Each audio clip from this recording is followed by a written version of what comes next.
Yan guys, Sama namin sa yan itong tao na to guys, lagas na guys. Ito guys ay ano to, ewan ko saan ko to napulot lang lalaki na to eh. Ayan si mama, oh, maganda, cute yan. Hi guys. For this, yun pala guys yung exit dito no. Yan. Ito naman Ito na mo ako wanted. Huwag ka, nagbibidyo ako eh. Tara kasi tayo dun sa loob. Tara. Nakakaluka ka.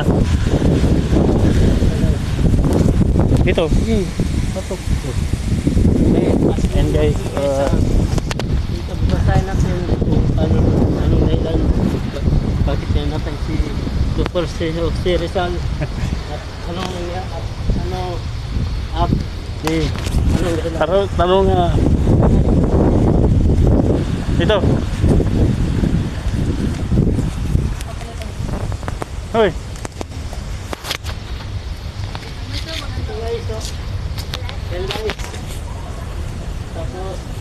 Ito pa. Yan, nandito sa Dr. Lisa guys. Ayaw na yung tinapayan ni Sir Rizal. Dito. Oh. May masundalo. Dito guys. Oh.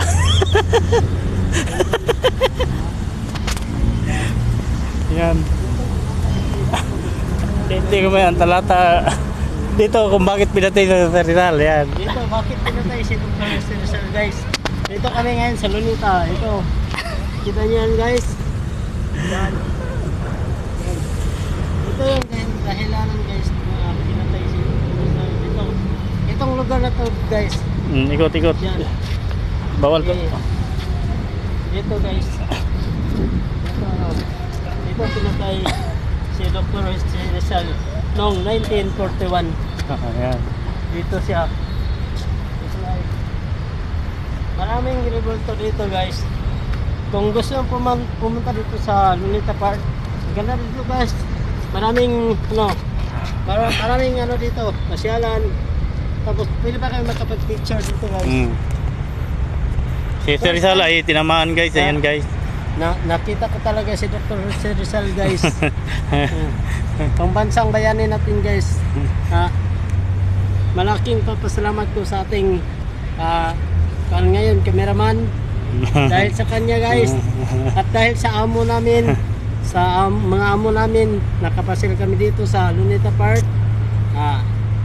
Shout out pala sa amo namin guys, kay Jim Blossom at saka kay Miss Inji at saka kay Hatsumi, sa amo namin guys, at saka sa aking cameraman.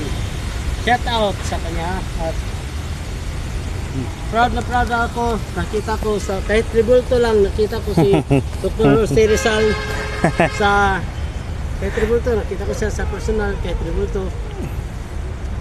Laking papasalamat ko guys sa mga amo namin, sa cameraman ko. Sinama niya ako dito, pinasil niya ako. Guys, sa TV ko lang to makikita guys. Sa TV ko lang makikita. Pero ngayon, nandito. Itong dahilanan bakit ni si Dr. Rizal binaril. Dito guys.